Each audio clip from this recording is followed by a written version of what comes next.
we can start. Thank you, Hakan Hocam. I'd like to first of all to thank all the participants and academics for being here and showing interest in theater and performance studies and attending our guest speakers talk today.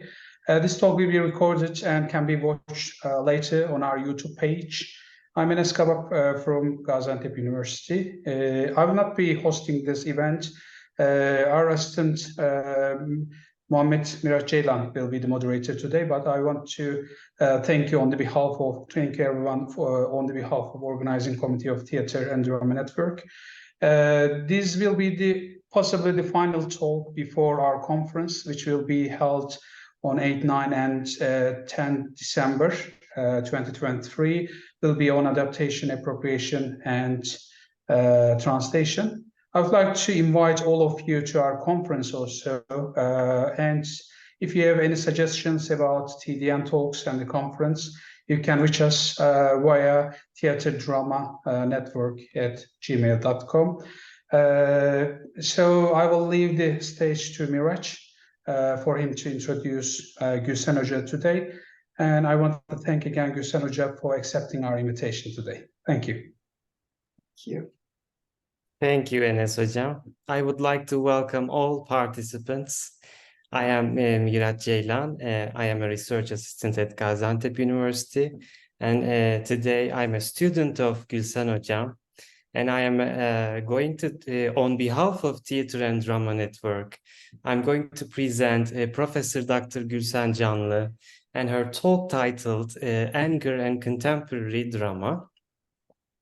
But before giving the stage to Gülsen Hocam, I would like to briefly talk about her biography and her areas of study.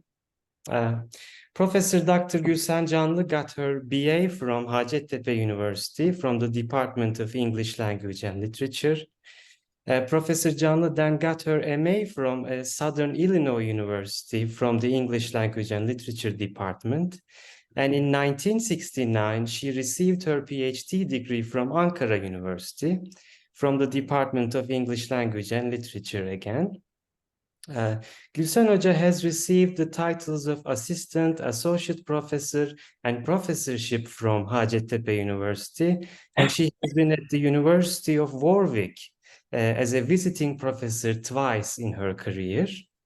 And since 2003, Professor Dr. Gülsen Canlı has been working at Atılım University, English Language and Literature Department. And her areas of study are cultural studies, modern drama, and contemporary drama. Gülsen Hocam, the online stage is yours. Well, thank you very much, Miraç. Thank you for your introduction. And I would like to express my pleasure in meeting all these new faces for me from different universities. So I would like to extend my sincerest thanks to the organizers of this conference and of these activities in general. And I wish them all the best in their career, in their work, and in the things that they will be planning to do in future. And before we started this meeting, we had been talking about the situation in the universities and the workload that is awaiting the young people, the young academics. So I really appreciate their part in doing these good works that lead the way to the future of the universities. And I'm so happy to see you all here. So I would like to welcome you all and thank you for coming to listen to me. And I really don't know what I shall be able to give you enough information on this topic or not, but bear with me. So it is a new topic, it is a new approach, it is something new that we see that has been happening in the world of drama. Well, actually, when we talk about anger, as we were talking about it earlier, before the meeting, it is a feeling, it is a negative emotion, and usually we do not associate, I mean, normally we don't associate it with drama. We don't think drama in terms of anger. But we should not forget it, because anger is not one of the essential elements of drama. It is something, it is a force. It is a power that we see in our lives. It is always present, it is always there, and it is something that we have to be aware of its presence, and we also have to be familiar with the presence of anger and what it does to us and what it does to our arts and what it does to our theater.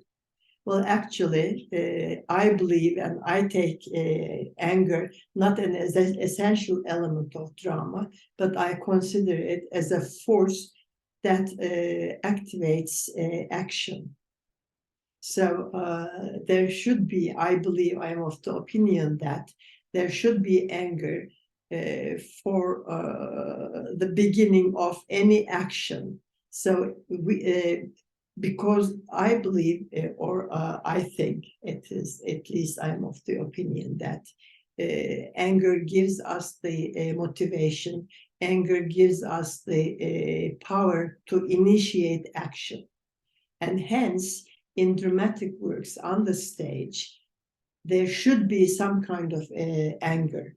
And when we study, when we look at the present examples of dramatic works, we see that deep down, there is always the existence of this force of anger, felt, deeply felt by the playwright himself. And the playwright usually extends it. It is so the playwright works as an agent in the expression of anger that is present behind our lives or behind our artistic activities.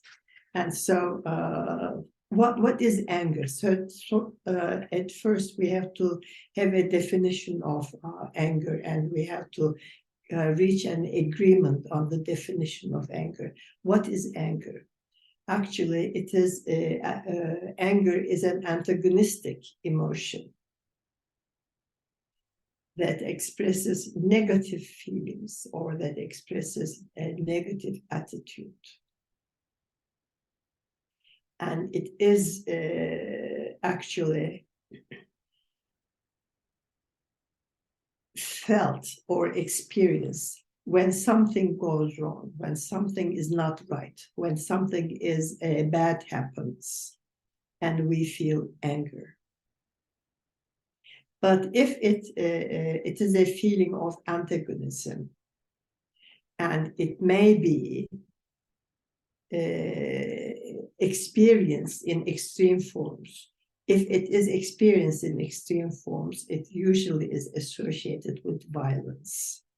And earlier we were talking about it. In our culture, we usually have the tendency, when we think of anger, we always associate it with the idea of violence. And we come to believe that it is what gives us the impetus to be actively blaming another person or attacking another person. And usually by use of violence, we do that. So it is an antagonistic feeling. Anger, we can define it as an antagonistic feeling. And it is always there when something, another person does something intentionally to us. And if it violates our rights, if it hurts our freedom or limits our freedom, we usually feel anger.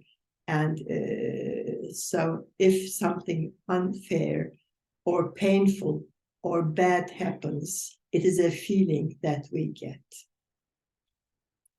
And anger actually is a signal. It is a message. We may accept it as such. Message for what, or a signal for what? That something is not right, that something is wrong, that something wrong has been happening to us. Something is not right. And so if there is an anger experienced by anyone, we have to consider it or take it as a signal or a message telling us or clarifying the incident, clarifying the occasion or the situation. And so is it always justifiable? I mean, why do we feel anger? So if there is something wrong, if something is bad, it has happened, we feel anger. But is it justifiable? Is it a justifiable feeling? It can be justified if it is the result of the injustices of the world, or if we are annoyed with the things that have been happening around us in the society, we feel anger. Or we are annoyed and it is a kind of anger. We express our anger also in this situation. That is, our annoyance is our anger at another person or at a situation when our freedom is limited. And as I have said at the beginning, anger is something that gives us strength and motivation to act. And usually this action that we intend to have is associated with the aim of retaliating. So we become aware that something is wrong, and we immediately feel anger, and that is the situation, how it works. And then we feel that we have to retaliate.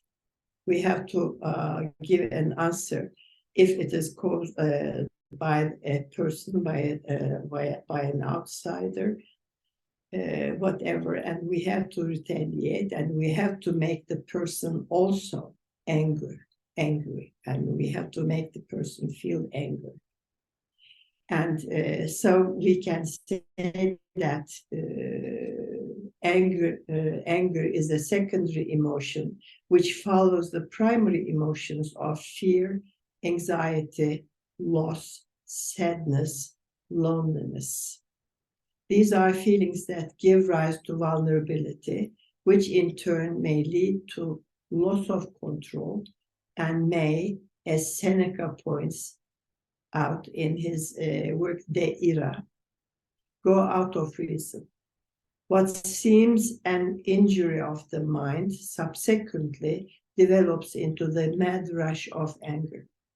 The accompanying feeling is revenge, which according to Aristotle is a right. So Aristotle feels that it is our right to feel that we have to revenge ourselves on the person who has made us angry. But on the other hand, and also another person, another important writer in the British literature,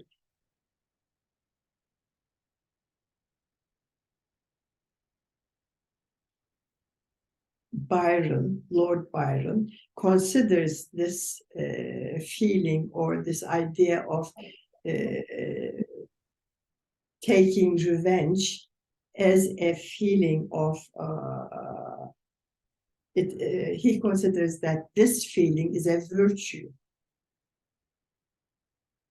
So he is of the opinion that it is not an impulse of anger, if we are ready to take revenge, it is a virtue. It is carefully thought out impulse. And we also see that this attitude of eye for eye is also to be seen in the Roman tragedies of the ancient times. And of course, the best illustration of this attitude is to be found in the revenge tragedies, beginning with the Roman times, and also we see them in the 15th and 16th and 17th centuries in the British drama of revenge tragedies. And these examples of revenge tragedies are also plays in which we see the anger presented to us as a violent passion. But when we come to the early modern writers in the English literature, we see that anger is presented as a violent, uncontrollable, and uncivilized passion. So you see the approach to the understanding of anger has been changing depending upon the times we live or we have. And anger, of course, has always been a topic in psychology, in sociology, in philosophy, literature, and drama, and culture. It has always been on the agenda of literature and drama. It has always been at work in some form in theater. Anger plays come in dramatic, naturalist, documentary, or post-dramatic forms. And in this case, the documentary plays that we see all over the world are filled with examples of anger drama. And if we go to the scene, we have the present-day verbatim drama, and it is documentary drama, and it is a reflection of the times that there is a demand for realism in our century, and there is a return, but this is a new kind of realism. It's not new realism that we saw in the 20th century, but it is a different kind of realism, and it is the realism of the 21st century. And this we see in the plays that can be classified as documentary or verbatim. So after the Second World War, there have been immense changes in the world, not only in Britain, but in the world, in the entire world. Similar social and political goals were occurring. Much was expected from authorities, but nothing came. So the authorities did not do anything to please the audience, the general public. And so the resulting feeling on the part of the general public was despair and disillusionment. And in these countries, not only in Britain, but world over, the new educated young people of the mid-century keenly felt the wrongs in the society and demanded a social change. Because the world was not the same world that it was before the Second World War. The world had become a world of injustice, genocide, famine, violence, And as a result of this change in the world, people demanded a new type of drama, a new theater that should reflect this corrupt world in which they were living. To be able to draw the attention of the audience, the playwrights needed to agitate their audience. Thus, they expressed anger, hurt, conflict, confusion, and nihilism. This demand for a new kind of drama, other than the existing drawing room plays reflecting the comfortable lives of the wealthy people, was answered by a group of young writers who were called anger young men in Britain. Among them was John Osborne, who said, "I want to give you a lesson in feeling you can think afterwards." In his cult play, Defect in Anger, the protagonist, Jimmy Porter, voiced his resentment of the times, his disillusionment, his dissatisfaction. He became a model to be imitated in Britain. He spoke the language of a new frustrated generation. What he was blaring about was not his personal resentment only. He was voicing the feelings of the likes of him, that is, the people from the working classes. It established this, that he was giving out his anger at the established institutions of Britain, the government, the church, the monarchy, the class system, and the values these institutions imposed on people. And Jimmy became the contemporary voice of the working class. He vented their anger at the injustice and inequalities that existed in the British society. The life he depicted was miserable and full of contradictions, but it was real. It was also a model of the societies in other parts of the world. Following the opening of Osborne's play, the theatre critic Kenneth Tynan wrote that Jimmy Porter reflected post-war youth as it really is. A drift toward anarchy, the instinctive leprosy, the automatic rejection of official attitudes, the sense of lacking a crusade worth fighting for. The play was a revolutionary shift in post-war culture.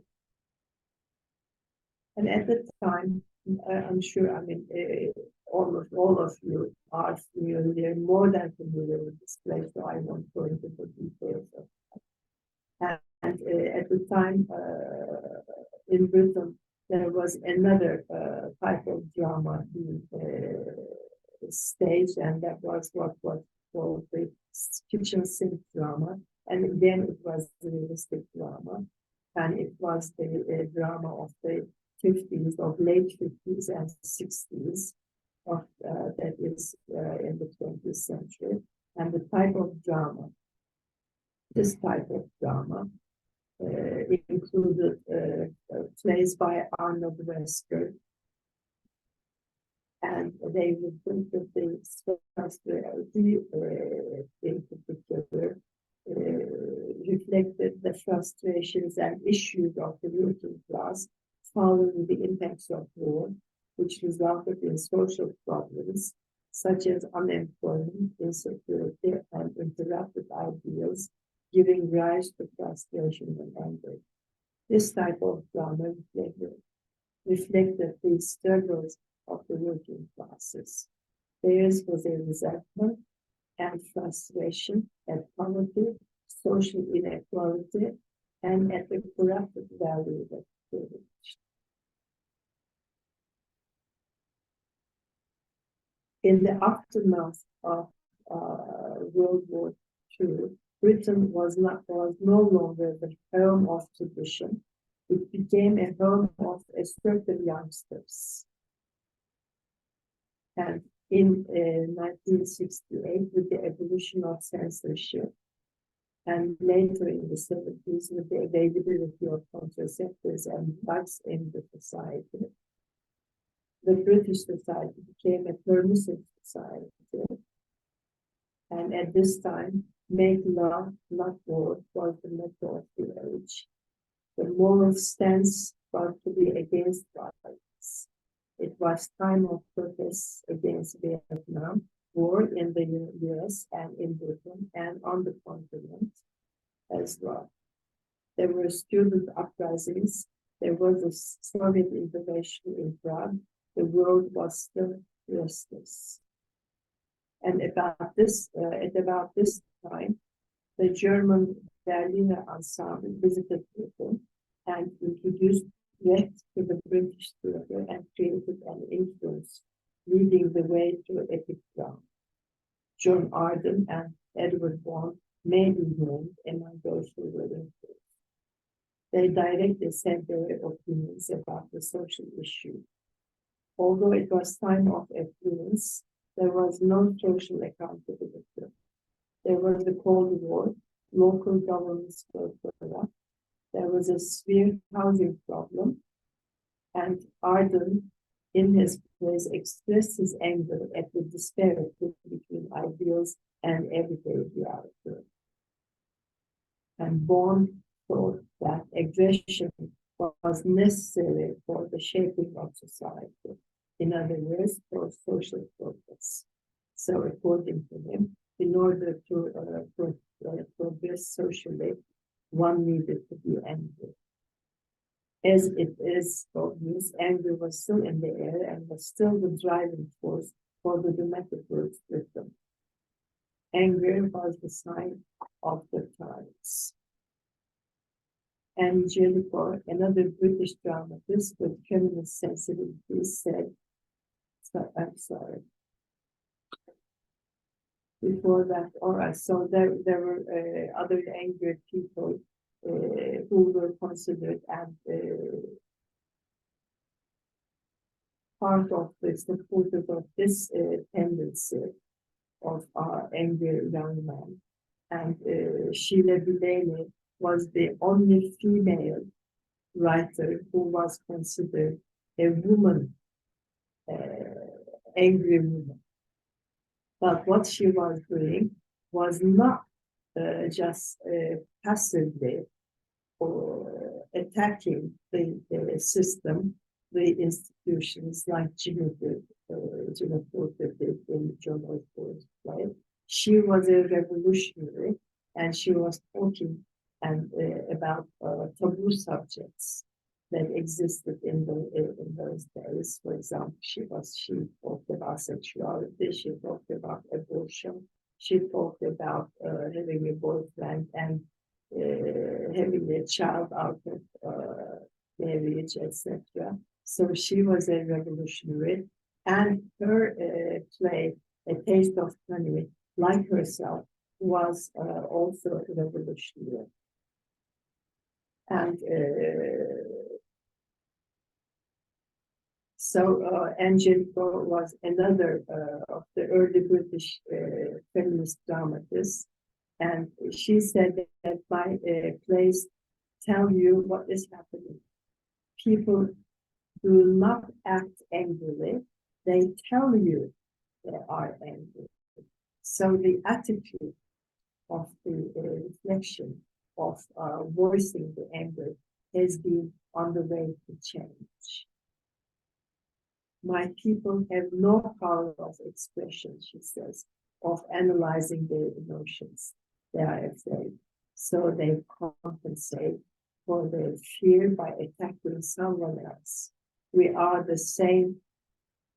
We have the same attitude. We see a different attitude in Jimmy Porter, but only in this respect he seemed to be similar, because he constantly attacks his wife, because he cannot express his feelings rightly. And when we come to the 70s in the 20th century, everywhere many social laws relaxing the taboos came into force. Despite this relaxed atmosphere, there was still anger in the air. Lesbian and gay plays and feminist plays expressed their anger at their being alienated and at the inequalities in them. American Black theater concentrated on the exploitation of blacks by the whites. Lorraine Hansberry and Leroy Jones were the pioneer playwrights in the respect of in this respect. Protest was implicit in their plays. In the plays by black playwrights, the stereotypical Negro was replaced by angry figures.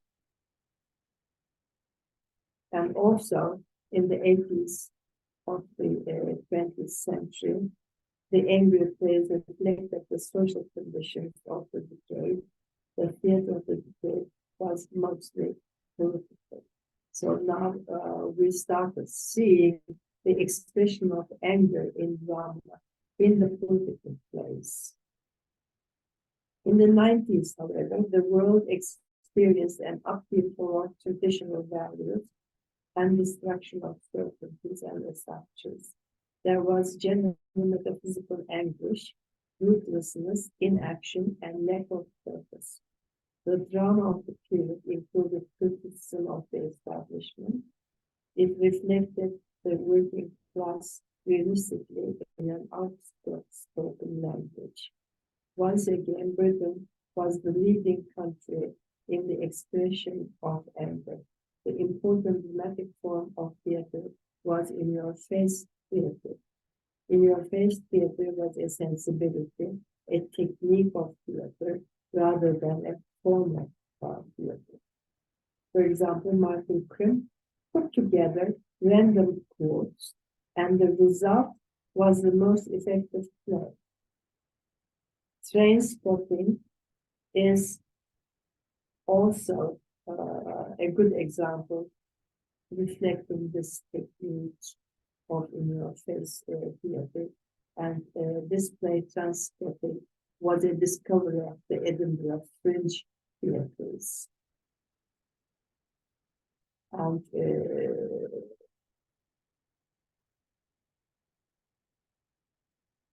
all right, so all the other examples of the drama that have been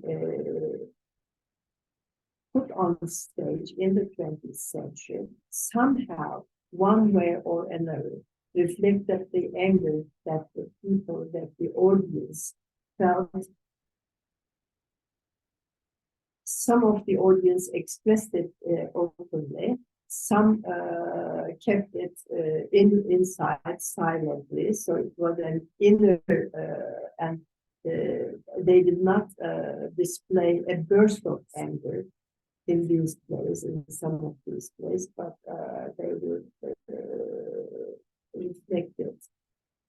And so in the 90s, that is the last decade of the 21st century, the rise of in-your-face drama, which was exhibiting a postmodern stance with the aim to shock and confront the audience with anger, obscenity, and violence.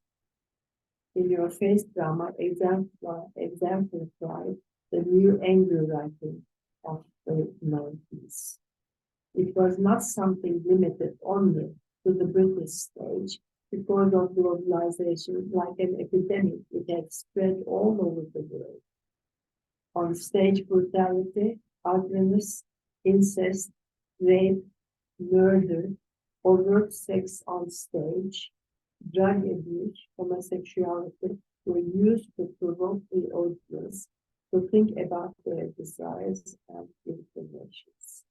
Expressing their anger with politics, parents, the theater, and the health problems such as the AIDS epidemic, which had become a cultural trend of the times, was essential. Martin Cribb, Martin McDonagh were among the leaders who took the opportunity to speak out their disillusionment with vitriol and curse. Once again, anger was a powerful force in the theater. Anger was an impetus for hate and violence. In-your-face theater was not only limited to Britain, because people not only of one society but of the entire world felt similar anger and expressed in their drama. During the last decade of the 20th century, anger was still the active force. Theirs was a lament over disillusionment, war, injustice, and a mechanical world. The German writer Max Solek was asking, with 2 generations of grief and trauma behind us, isn't it time to be angry? Anger was used as an affirmative tool, hoping to improve the society. And that takes us to the beginning of the new century, our century, 21st century. But as far as drama is concerned, we can say that the century is still young, and it is almost, we can compare the stage of drama in the 21st century as we have today. We can compare it to its adolescence. It is still in the stage, or it is still at the stage of growth. And we do not have any detailed studies about the drama that we have today. We have different works that being put on stage all over the world, and yet there is not one complete thorough study on these existing plays. What we have here is usually a number of plays put on stage all over the world, having different themes, talking about the development of these different themes that we have been occupied with in their lives in the 21st century. And in this new century, people all over the world faced a chaotic, corrupt world of injustice, genocide, famine, of local wars, of suppression of human rights, and the basic assumptions of previous times were swept away. The plays performed on transnational stages were about the dark atmosphere, violence, distrust, loss of grief in humanity, in religion, in God, and dealt with the themes of trans rights, homosexuality, racism, imperialism, child abuse, financial crisis, neoliberalism, youth unemployment, poverty, and minority groups, and above all, flight of refugees and migration. So these are the themes that we have been occupied with in the 21st century. And the plays still that they've been produced are built around these themes that we commonly talk about in our century. In other words, the interest has been focused on minority rights. In the new century, playwrights were also writing about digital technologies, science, quantum physics, globalization, international cultural market, climate change, global warming, and post-feminism. Most of the new plays are provocative for the sake of being provocative. And these are the, again, you see the drama, the works of drama that we find in the world nowadays is a drama of these different themes that we all have been occupied in our daily lives.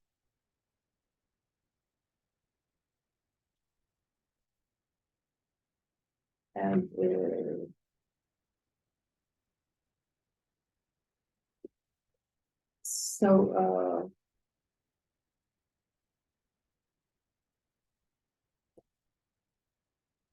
in the world, again, we see that the anger that these the people living in this new century have been dealing with these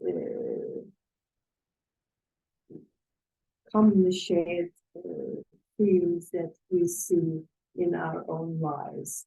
And now the answer at the turn of this new century is, what happens now? What is it? Where are we going? And we ask this question not only at the beginning of this century, but we always ask it at the turn of every century. We talk about it even today. In our global world, we have been talking about these common themes. And so it is almost, as far as the dramatic works are concerned, what we see today as works of anger being presented in the dramatic works of the 21st century seem to be a continuation of the previous century. That is, what we started out to be the angry place in the 20th century seem to be continued in the new century. And you see, we all around the world, we have been talking globally, having the same problems of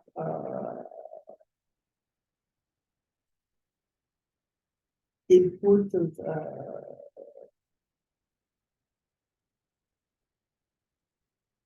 problems or themes that we have been together in the entire world. So we do not concentrate on nation specific themes or nation specific issues, but we always have been talking about international global problems that we all suffer from, and the angry plays that we see in the 21st century have also been talking about these issues. And we see that today the world is a globalized world, and migration has become the order of the world, and people have been changing countries to escape from war, from danger and uncertainty, to seek a better future for themselves and for their families. But they come face to face with the problem of inclusion in the new country. So there is a problem. I mean, there's this migration, and migration has become an important issue in the lives of many people all over the world, because there has been this migration, and some of this migration is willingly done, or sometimes people feel themselves forced to migrate or to leave their own countries of origin and go elsewhere because they are escaping from a beginning war, and we see it around us happening all the time. And we also know about it closely, because we are one of the countries that have been experiencing since we are a welcoming country to the refugees. And those refugees who go elsewhere to a different country, different from their original country, always face this problem of integration. And so interculturality and problems of inclusion underline the theatrical dynamics of the migrant theater. And a person, an academic writer, Azadi Şerife, writes in her book of Migration that Western Europe and Britain experienced a huge wave of immigration. Of course, it is not only Britain, but all the European countries, and our country is one of those receiving countries of waves of migration. And she also points out in her book that some countries accepted the migrants as a reality, while others considered them only as something marginal. Migration triggered a cultural transformation, which found its resonances in the theaters. In Britain, although 14% of the entire population is foreign-born, plays written by these people are non-existent. It is interesting that we do not have a minority theater in the British theater. The reason might be found in the fact that the refugees were demonized by the rising national feelings of the general public, and the migrant theater makers were put off by this attitude. However, in Germany, although migrants mostly of Turkish origin constitute only 5% of the entire population, actively contribute to the collection of post-migrant drama in Germany. In the 60s, as you probably very well aware of this information, that Turkish citizens migrated to Germany in vast numbers and stayed on after their retirement, creating a post-colonial situation. The migrant theater workers who are active today are the second and third generation Turkish originated German citizens. Shermin Yankov, the artistic director of Maxim Gorki Theater in Berlin, was responsible for the popularization of post-migrant plays. In 2006, she organized a drama festival, Beyond the Lonely Migration. At the festival, themes of identity, in-betweenness, homesickness, victimhood came to the fore as the elements of German transnational culture. The festival was also the occasion for the world premiere of Black Virgins, a play written by a Turkish playwright. The young migrant theater makers acquired a theater building for themselves in 2011. Again, it was with the help and organization of Lanko. They had to have a place of their own to perform their plays because they were not considered German enough to have access to the mainstream playhouses. In 2009, they opened the new season with The Long Nights of the Generations, directed by Gülsen Canlı. Sevgi Özdamar and Necati Özili are among the active contributors to the migrant drama that has been in creation in Germany in the 21st century.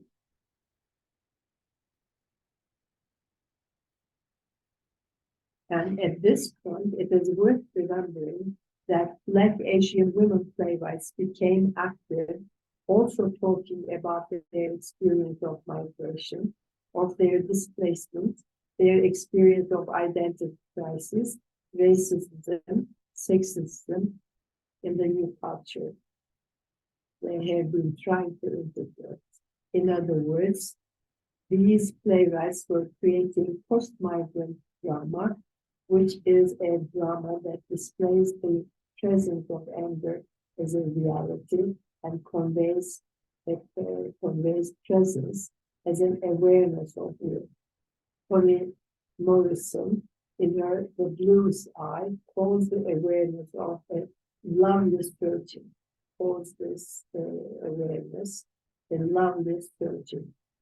The expression of anger in this type of drama is an expression of refusal to adjust to an unjust world.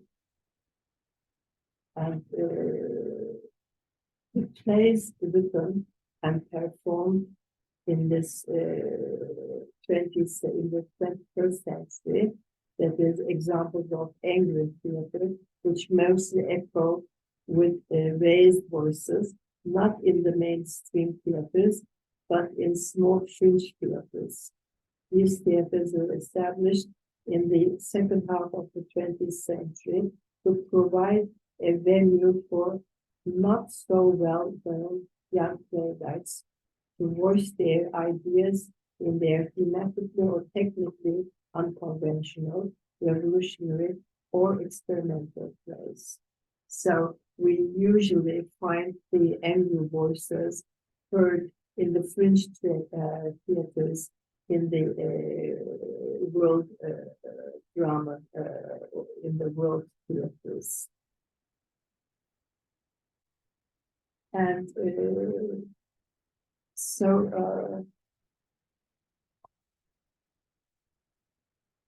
the reason why I have been talking about this migrant theater is the fact that a German writer, Olivia Landry, she thought that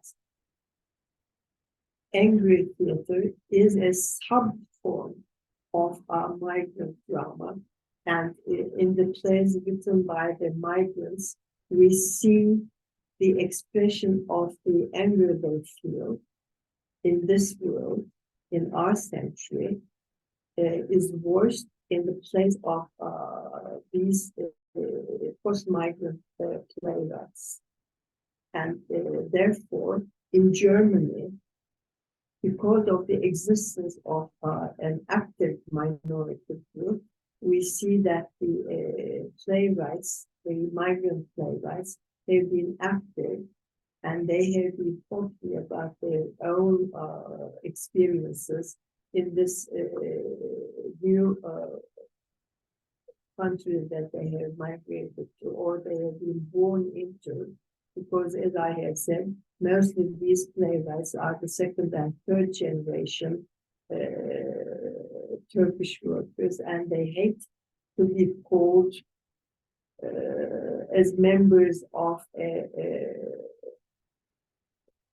guest worker literature or foreign literature, and they refuse to be accepted, to be seen as such.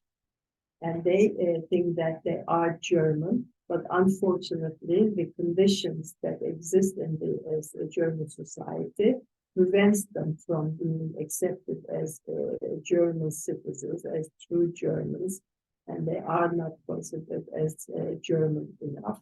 And this,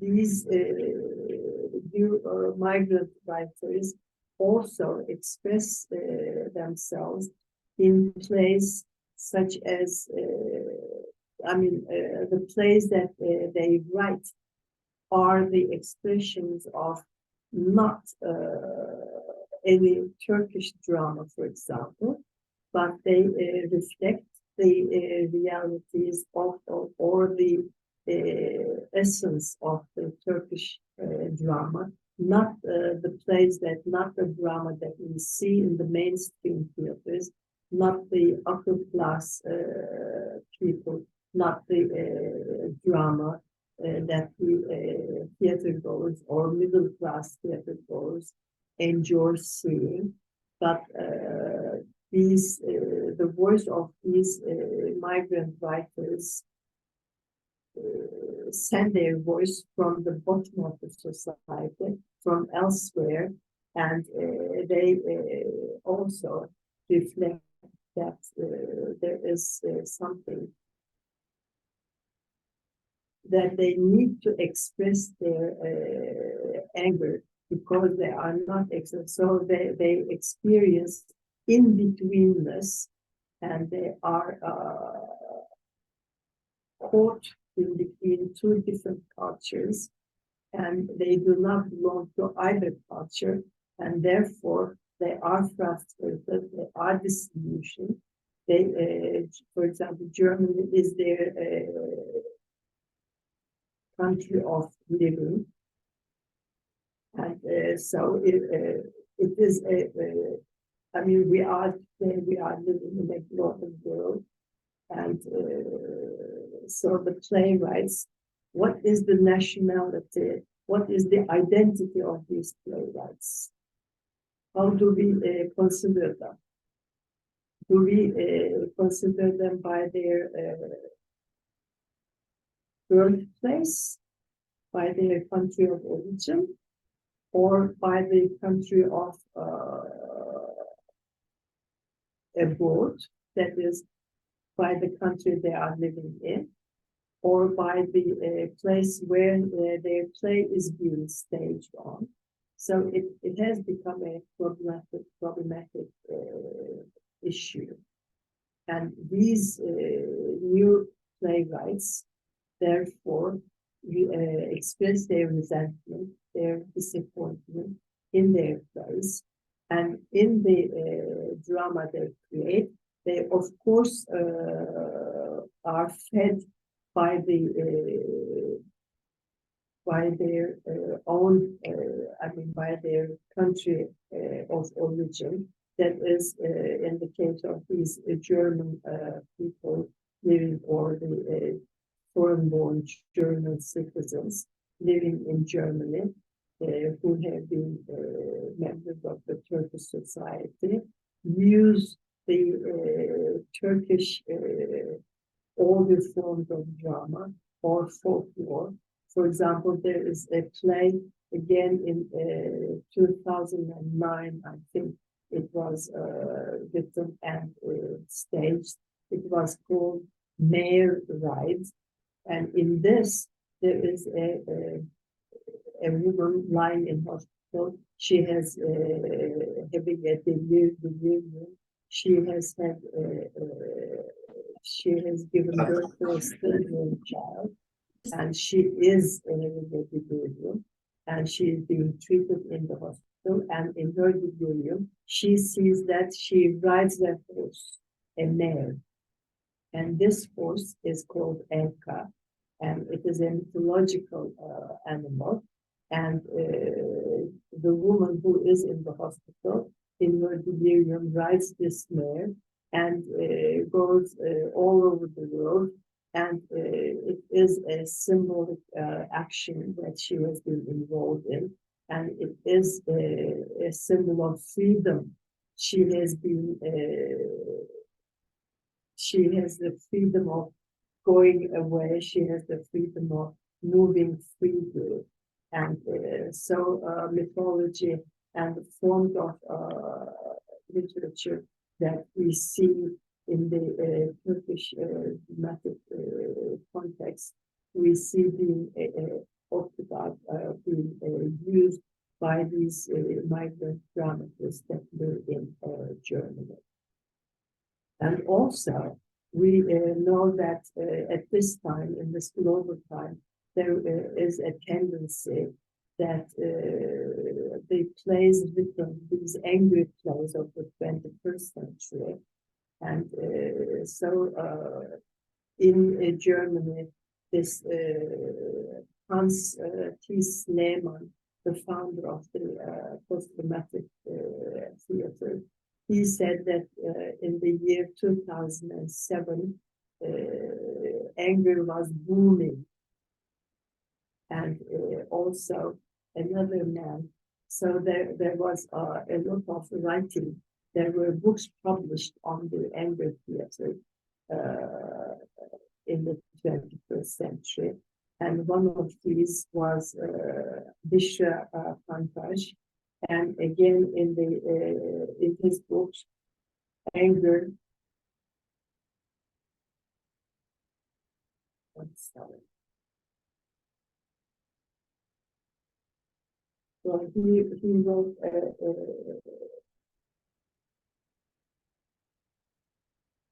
a book on anger theater and the history of anger theater. And also this Olivia Landry was another person who wrote a book on anger theater. And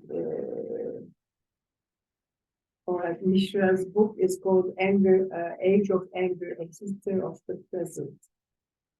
And in this book, immigration, globalization, commercial industrial civilization, deviations from the peaceful times of the past are the frame of this book. And he accuses democratic institutions and capitalism for encouraging selfish individualism and promoting indifference to common good. He claims that existential resentment turns to anger. He shows a negative picture of anger and says that there are bewildering political developments. And Olivia Landry is another person who is an academic, and in Germany he wrote a book on anger theater called Anger Theater, and talked about post-migrant experience in Germany. She said that we need a type of theater that displays the scene in which feelings and thoughts which help transform the present. The kind of theater she had in mind is a theater in which minorities transform in anger. They speak out against social injustice.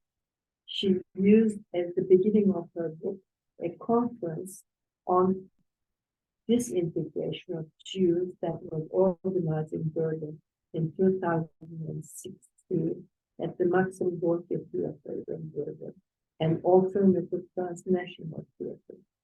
The event had coincided with the time of the removal of the ban on the public publication of Hitler's book Mein Kampf. Many people were angry with this and thought it needed a protest. The Jewish American musician who was working at the Maxim Gorki Theater at the time thought that this incident should not go unmarked. After the closing of the conference on May 8, 2008, he gave out a copy of the book to the few lingering people in front of the theater. It was not an organized act. It was natural, spontaneous. It was a happening taking place in front of the Maxim Gorki Theater, the only alternative theater in the city that put on plays in English, targeting an international audience. The event was an example of a global protest movement, which was clearly under the pivotal effect of threat.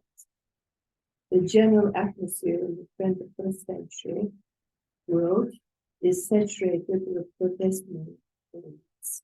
And in the United States of America, we see examples of these.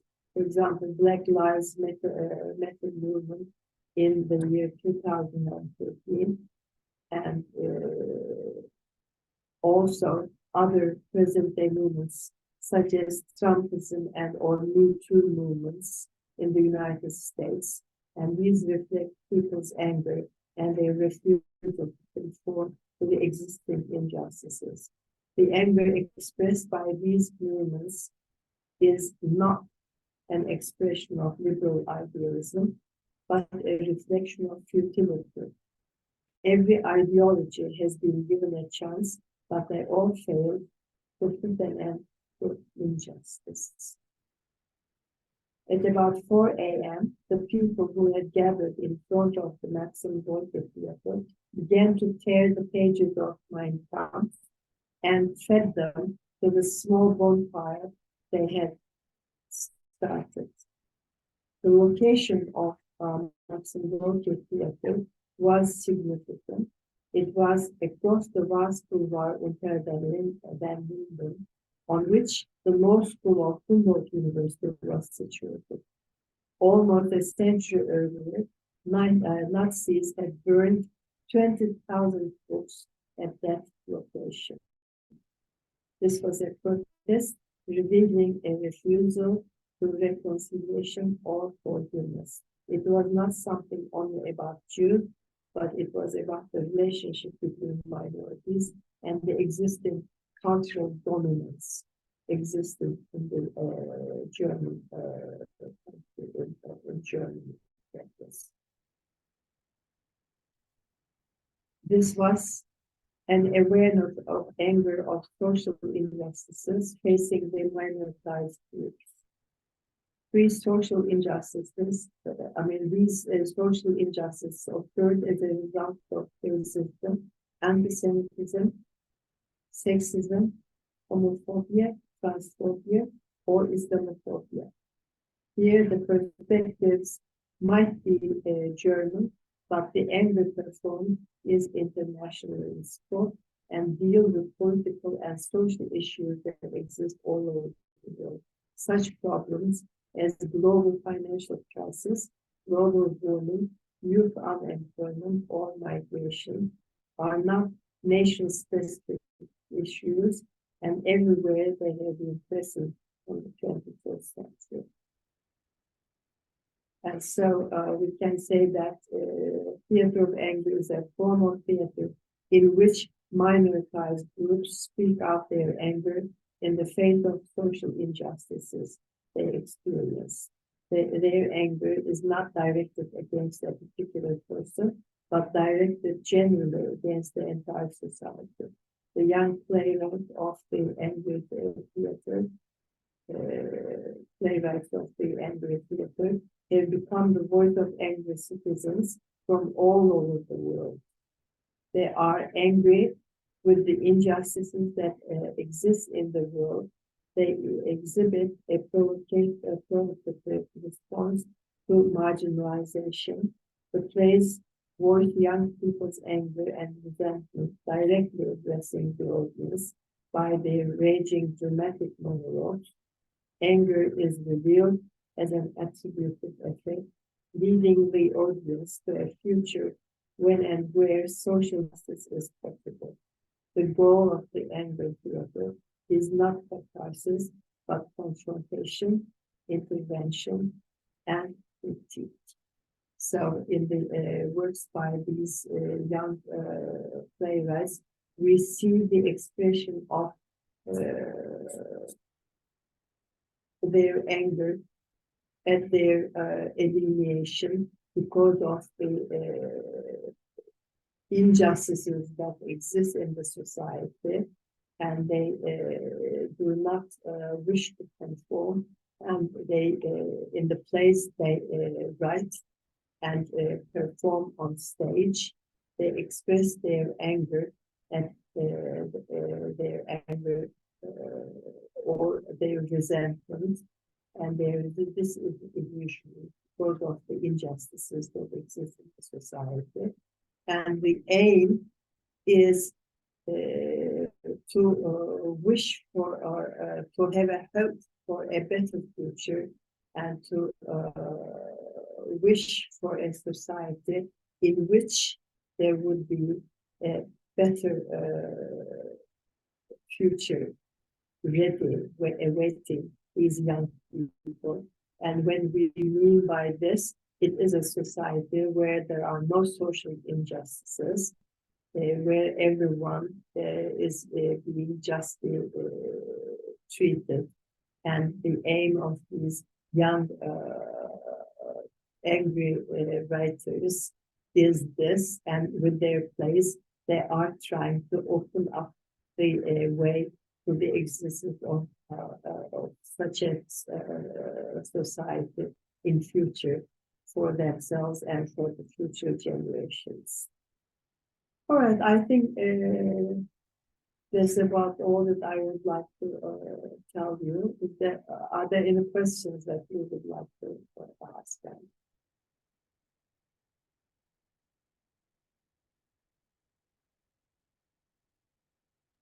No questions. Gülsen Hocam, thank you very much for this very interesting speech. Thank you. Thank you. And we thank you. We had the chance to listen through all the journeys and evolutions that anger and its reflections on drama took in time. So thank you very much for this thought-provoking talk. Thank you. Thank you. And it is yet early for the 21st century to have a collection or to have enough information about the existence of angry words. But we shall soon have probably, although I mean the first quarter of the century has been away, almost the first quarter, probably in this mid 21st century, we shall have a better opportunity to have more information on the existing angry drama that is being written and performed all over the world. But it is global, it is not local, and that we can say. So, I mean, this anger is a timeless emotion, but the way it is expressed or how it is presented may change. And this change we have seen, and the plays that we already have in the 21st century are the plays that show this, and they mostly seem to be critiquing the situation, the globalized lives that we have. And this is probably what is done. They are watching and criticizing these. Probably we shall come up with a better future as the favorites are trying to share. I think Zeki Hocam wants to ask something.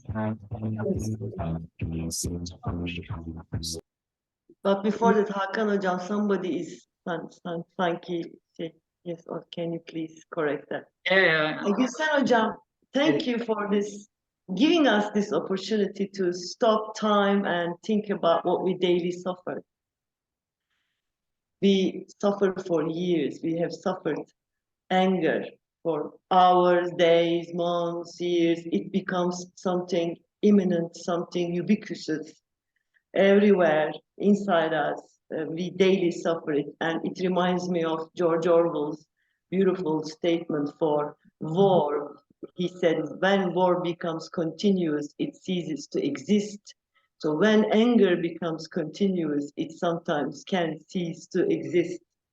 And when you gave us this survey of how anger representations changed in time, it also gave me this, let's say, mind-opening idea that back in history, even until the 1950s, people could channel their anger towards something very concrete, something identifiable, and it could be a force of virtue to retaliate, to change what they saw as corruption.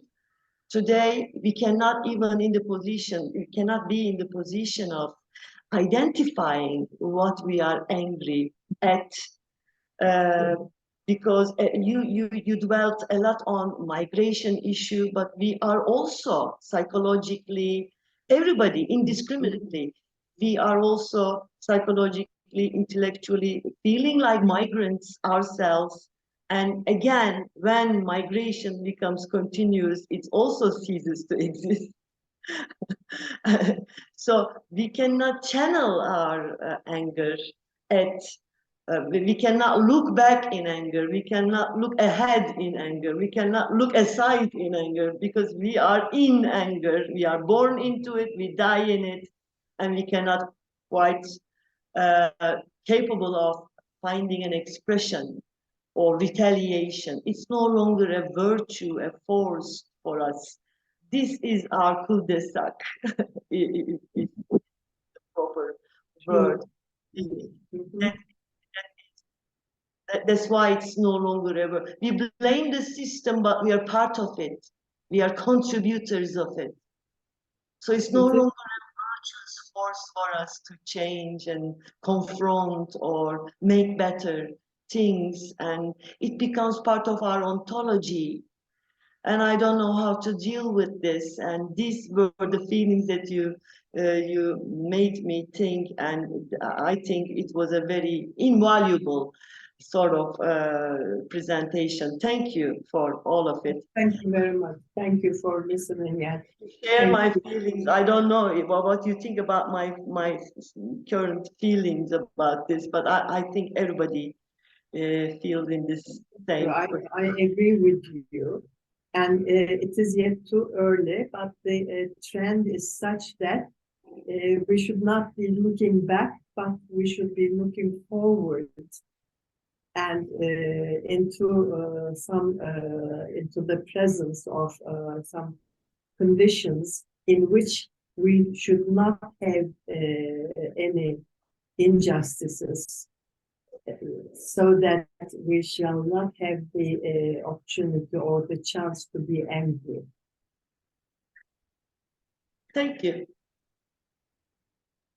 So it is a hope, and I mean, as long as we have the hope, we can continue living. If there's no hope, there's no life, and therefore we have to cling on. Hope. Yes, there's we no have other to way. keep on living. Yes. And as such, I mean, we have the presentation of global situation today, but we don't know. In 5 years' time, for example, it's a long time, and we shall see how things will evolve. With hope, we will look ahead then. Yes, we have to look ahead. We have to look ahead. And we all should have the hope for a better future in a just society. Thank you. Where we can all be equal, and where we shall not feel alienated or minoritized.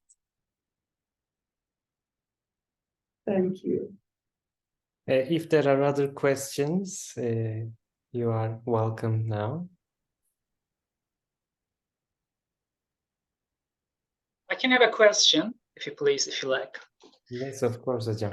Dear Professor, I appreciate that you have given an excellent historical perspective for the tension between anger and drama. And you have mentioned the very famous names, such as David Edgar, Anna Tueske, Edward Bond.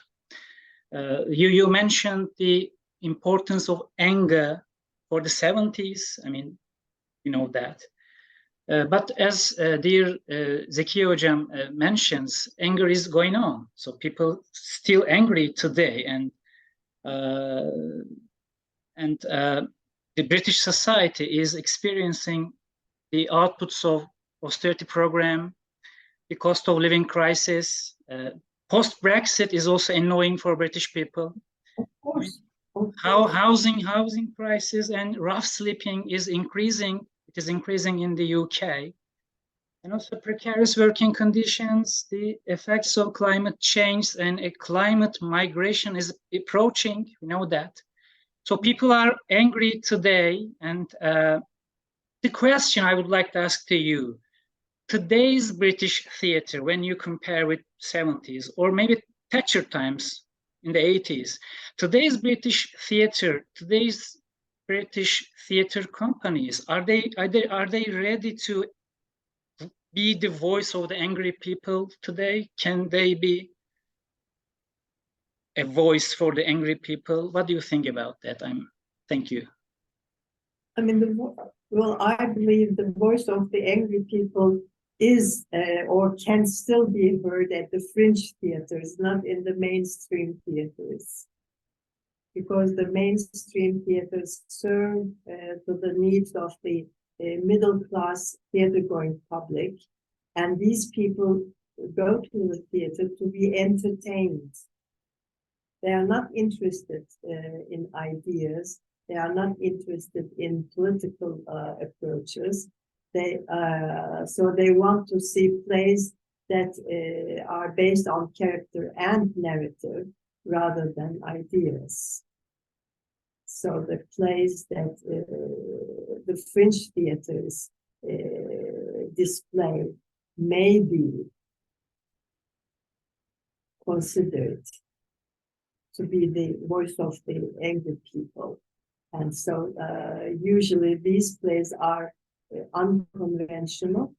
These plays are experimental and revolutionary, sometimes in theme, sometimes in technique. So I think on the British scene, we cannot see the presence of any angry plays as such. And by looking at the scene, at the entertainment area in Britain as it is today, we can see that the interest is more on musicals. And if you go to London theaters, hardly you would see any revolutionary plays. Mostly the theaters, the outstanding theaters in the mainstream display musicals, and this is a demand by the theater-going public and by the tourists as well. So here the capitalistic approach is at work. And why? I mean, why am I saying this? Because tourists mean that they want to be entertained and they give money. So it is an income for the British economy. So there the issue is different. Well, this is my opinion, and you have to go to the fringe theaters if you want to be any angry plays being displayed. I mean, mostly as far as I know, as far as I am familiar, even at the fringe theaters, we see British plays dealing with the existing themes rather than an expression of anger. But in a way, we may say that underneath there is you can see the disillusionment and resentment in these plays. And so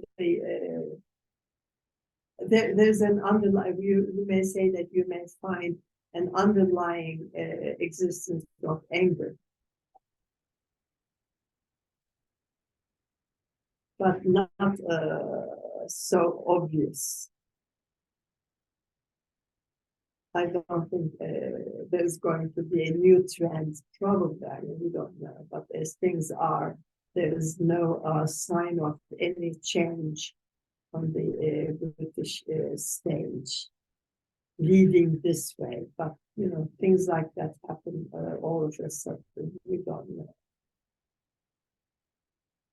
And that, of course, all depends upon the happenings in the world. And if something happens to encourage such a revolutionary approach, we may.